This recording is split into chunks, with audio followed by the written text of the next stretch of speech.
नमस्कार दोस्तों, एक बार फिर से आप सभी का स्वागत है ज्ञान अब 5 यूट्यूब चैनल पर। अगर चैनल को सब्सक्राइब नहीं किया है तो सब्सक्राइब कर लीजिएगा, बेल आइकन को हिट करके ऑल जरूर सेलेक्ट कर लीजिएगा, लाइक शेयर कमेंट करना मत भूलिएगा। तो शुरू करते हैं आज का वीडियो। नमस्कार दोस्तों, आपकी स्क्रीन पर भी क्या यही अपार आईडी बनाते समय समस्या आ रही है? Aadhaar details could not be validated, please verify Aadhaar number as per Aadhaar और gender and DOB for the student. क्या इस समस्या का हल आपको अभी तक नहीं मिला? तो बिल्कुल ना हो परेशान। आज इस वीडियो में इस समस्या के हर एक पहलू पर चर्चा करेंगे और उन पहलुओं का हल भी आप इस वीडियो में पाएंगे। तो वीडियो को बिना स्किप किए हुए पूरा जरूर देखिएगा। यदि आपने अभी तक चैनल को सब्सक्राइब नहीं किया है तो प्लीज चैनल को सब्सक्राइब जरूर कीजिएगा, वीडियो को लाइक से कमेंट करना मत भूलिएगा। तो चलते हैं आज इस समस्या का हल खोजने इस वीडियो में। इस समस्या का हल मैंने 5 लेवल्स में बाँट दिया है। इससे ज़्यादा भी लेवल्स हो सकते हैं, समस्याएँ अलग-अलग अगर हैं तो आप उसको कमेंट बॉक्स में भी लिख सकते हैं, मैं उसका भी हल आपको देने की कोशिश करूँगा।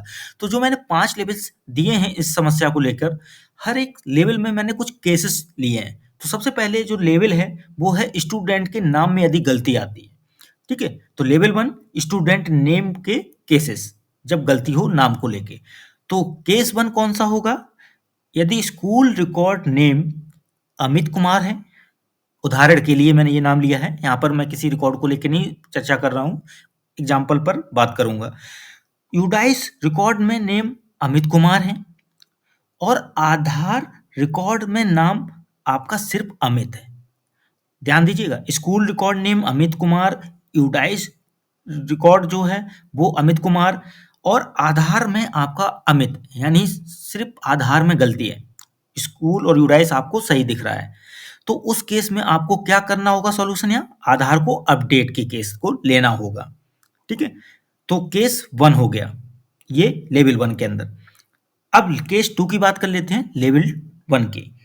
यदि school record name Amit Kumar है और यूडाइस में रिकॉर्ड में लिखा है सिर्फ अमित, आधार रिकॉर्ड में क्या लिखा है? अमित कुमार, यानी स्कूल रिकॉर्ड का नाम और आधार रिकॉर्ड का नाम एक जैसा है और यूडाइस में सुधार करना है, वो भी एक से ज्यादा अक्षर का, तो आपको फॉर्म S03 का प्रयोग करना होगा इस समस्या का हल करने के लिए। तो ये केस 2 की बात हो गई लेवल 1 में। अब केस 3 की बात करते हैं इस लेवल 1 में, जहां पर स्टूडेंट के नेम के करेक्शन के केस हैं।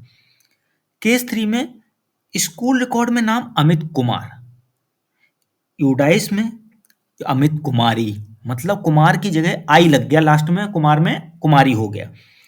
आधार रिकॉर्ड में अमित कुमार, यानी स्कूल रिकॉर्ड आधार रिकॉर्ड तो एक जैसे हैं और यूडाइस में भी लगभग एक जैसा है, सिर्फ एक अक्षर का करेक्शन होना है, यानी कुमार में जो आगे आई लगा है उसको हटवाना है। तो ये सुधार आप अपने ही पोर्टल स्कूल लॉगिन के पोर्टल पर स्टूडेंट नेम अपडेट वाले लिंक से कर सकते हैं। ये है इस केस 3 का सॉल्यूशन। अब बात करेंगे इसके बाद लेवल 2 की। तो देखिए, मैंने अभी जो बात बताई कि स्टूडेंट नेम अपडेट आप पोर्टल लेवल पर कर सकते हैं स्वयं से, तो उसके कुछ रूल्स हैं, ठीक है? जिन नियमों का पालन करते हुए, यानी जिन नियमों को ध्यान में रखते हुए ही आप बदलाव कर सकते हैं, ठीक है? जैसे कि कुछ मुख्य नियम हैं, आपकी स्क्रीन पर दिख रहे हैं। इनमें से एक नियम मुख्य होता है कि एक बार ही आपको अनुमति है बदलाव की, और साथ में आप किसी के नाम के जो सीक्वेंस हैं वर्ड्स, यानी फर्स्ट नेम और मिडिल नेम, इनके सीक्वेंस भी एक्सचेंज कर सकते हैं आगे पीछे। तो इन नियमों का सुधार कर सकते हो और एक अक्षर से ज़्यादा सुधार करने की अनुमति नहीं है। ये सारे नियम में ध्यान रखते हुए आप सुधार कीजिएगा, यदि संभव है तो ही हो पाएगा। अब बात करते हैं लेवल 2 की। लेवल 2 में जन्म तिथि गलत होने की केसेस पे बात कर रहे हैं। तो इसमें केस 1 जो है वो है कि यदि आपके केस 1 में स्कूल रिकॉर्ड में डीओबी, उदाहरण के लिए मान ले रहे हैं यहाँ 1/1/2005 है और यूडाइस रिकॉर्ड पर जो डीओबी है वो 1/1/2005 है, यानी पोर्टल पर और यूडाइस के पोर्टल यानी स्कूल रिकॉर्ड दोनों पर 1/1/2005 है, लेकिन आधार पर गलती से 1/1/2018 प्रिंटेड हो गई वो। तो दोनों जो 2005 वाली डीओबी है वो सही मान रहे हैं आप, और 1/1/2018 जो आधार पर है वो गलत है। तो आप आधार अपडेट का सॉल्यूशन यहाँ करेंगे, यानी गार्जियन को बोलेंगे कि आधार अपडेट कराएं और इस चीज का मैचिंग जब तक नहीं होगा तब तक अपार नहीं बनेगा। अब बात करते हैं केस 2 की।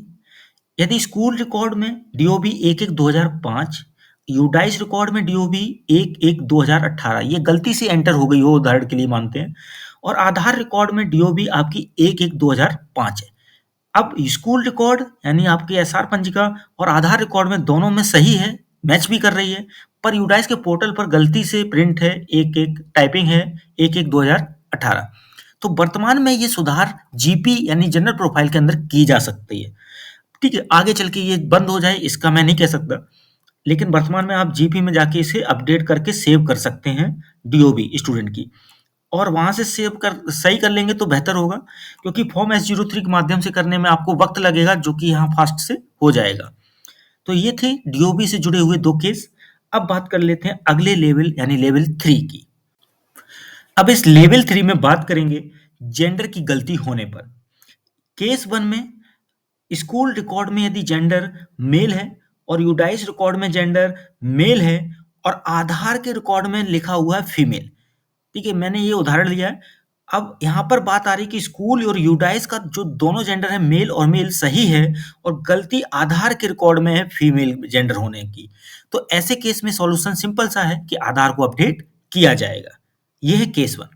केस 2 में बात करेंगे कि स्कूल रिकॉर्ड में जेंडर मेल है और यूडाइस रिकॉर्ड में जेंडर फीमेल, जो कि गलती से आ रहा है, सही मेल ही मैं मान रहा हूँ यहाँ पर उदाहरण के लिए, और आधार रिकॉर्ड में भी मेल है। तो यहाँ पर गलती क्या है कि स्कूल रिकॉर्ड और आधार रिकॉर्ड में जो सही जेंडर मेल है उससे हटकर यूडाइस पोर्टल पर जनरल प्रोफाइल में फीमेल आ रहा है। तो ऐसे केस में सॉल्यूशन, आप जनरल प्रोफाइल खोलेंगे बच्चे का और वहां जेंडर को सही कर लेंगे। ठीक है, अब यहाँ पर एक सिंपल सी बात बता दूं कि यूडाइस पोर्टल पर कोई भी यदि अपडेट आपको अवेलेबल है जो संभव है जीपी में, आप उन्हें करें, लेकिन स्कूल रिकॉर्ड और आधार रिकॉर्ड को मैच करती हुई होनी चाहिए, तभी आपके अपार आईडी की प्रक्रिया आगे बढ़ेगी। ये थी लेवल 3 के अंदर 2 केसेस जेंडर की गलती होने पर।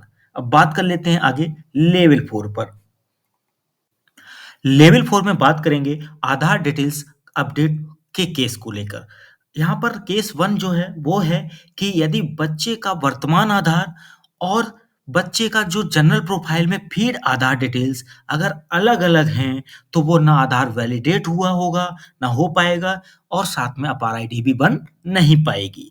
तो आपको क्या करना होगा कि बच्चे का जो वर्तमान आधार कार्ड डिटेल्स हैं, वही आपको जनरल प्रोफाइल में जाकर अपडेट करनी होगी सेम टू सेम, और फिर उसको एक्टिव स्टूडेंट्स में जाकर वैलिडेट करना होगा, और फिर आपको अपार आईडी जनरेट करनी होगी जो कि सक्सेसफुल होगी, यानी सारी डिटेल्स मैच होंगी तो अपार आईडी जनरेट हो जाएगी। अब यहाँ पर बात करते हैं दूसरे केस की कि यदि बच्चे का आधार नंबर 999 करके 12 डिजिट्स में और 00 करके 12 डिजिट्स में आपने एंट्री कर दी। क्या होता है क्लास 1 में जब बच्चा ऐड करते हैं और आधार उसका होता नहीं है, तो आप बच्चे को तो ऐड करना चाहते हैं, तो उस समय आप उसके आधार नंबर को 99 या 00 करके फीड कर देते हैं। बाद में बच्चे का जब कभी आधार बन जाता है ऊँची क्लासेस में, तो उसके बाद क्या होता है उसे अपडेट तो करना भूल जाते हैं। लेकिन जब अपार आईडी आप बना रहे होते हैं इस केस में, तो वो प्रॉब्लम करने लगता है। ऐसे केस में आपको सॉल्यूशन इतना है कि जो नया आधार है, वर्तमान आधार है बच्चे का, वो जनरल प्रोफाइल में आपको अपडेट करना होगा, सारी डिटेल्स मैचिंग के साथ, ठीक है? उसके बाद आप उसे एक्टिव स्टूडेंट्स में वैलिडेट कर लेंगे और फिर अपार आईडी बनाने जाएँगे, तो आपकी अपार आईडी ज़रूर बनेगी। ये थी लेवल 4 के अंदर 2 केसेस की बात विद सॉल्यूशन। अब बात करते हैं लेवल 5 की। तो देखिए लेवल 5 में मैं बात करने जा रहा हूँ मोबाइल नंबर से जुड़ी हुई।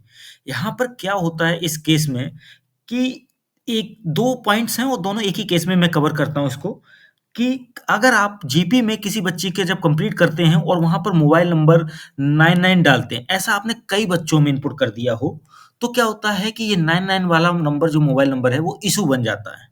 ठीक है? ये आपकी अपार आईडी को जनरेट नहीं करने देता है। ऐसे केस में उसका एक वैलिड मोबाइल नंबर बच्चे की फैमिली का यूज़ करना होगा। ठीक है? और कभी-कभी इसी केस में क्या होता है कि एक ही मोबाइल नंबर कई बच्चों के साथ जब अटैच होता है, तो भी इस तरह की एरर्स आने लगती हैं कि मोबाइल नंबर लिमिट रीच्ड। ठीक है? तो प्लीज़ यूज़ डिफरेंट या अनदर मोबाइल नंबर, इस तरह की एक आपको स्टेटमेंट मिलेगी। ऐसे केस में आपको एक यूनिक मोबाइल नंबर आपको यूज़ करना होगा, वैलिड मोबाइल नंबर यूज़ करना होगा और यदि लिमिट रीच है तो आपको एक डिफरेंट मोबाइल नंबर यूज़ करना होगा। इस तरह से ये मोबाइल नंबर की प्रॉब्लम को सॉल्व करेंगे तो यहाँ पर अपार आईडी बन सकती है। तो आज इस वीडियो में मैंने आपको अपार आईडी से जुड़ी हुई कई सिचुएशंस जो आपके लिए एरर्स क्रिएट कर रही है, जो आधार डिटेल को वैलिडेट करने में समस्या बना रही है, ऐसी समस्याओं का हल आपके सामने प्रस्तुत किया। हो सकता है इससे अन्य कोई आपके पास समस्या हो, तो आप कमेंट बॉक्स में लिखिएगा। मैं पूर्ण प्रयास करूँगा कि आपकी हर एक समस्या का हल आप तक पहुँचा सकूँ। यदि वीडियो अच्छा लगा हो, तो प्लीज़ लाइक शेयर कमेंट करना मत भूलिएगा। यदि चैनल को भी सब्सक्राइब अभी तक नहीं किया, तो प्लीज़ अनुरोध है आपसे कि सब्सक्राइब ज़रूर कीजिएगा। एक और बेहतरीन वीडियो के साथ आते हैं अगली बार। आज के लिए बस इतना ही। धन्यवाद। पूरा वीडियो देखने के लिए बहुत बहुत धन्यवाद। चैनल को सब्सक्राइब कर लीजिएगा, वीडियो को लाइक शेयर और कमेंट जरूर कीजिएगा। मिलते हैं अगले वीडियो में। धन्यवाद।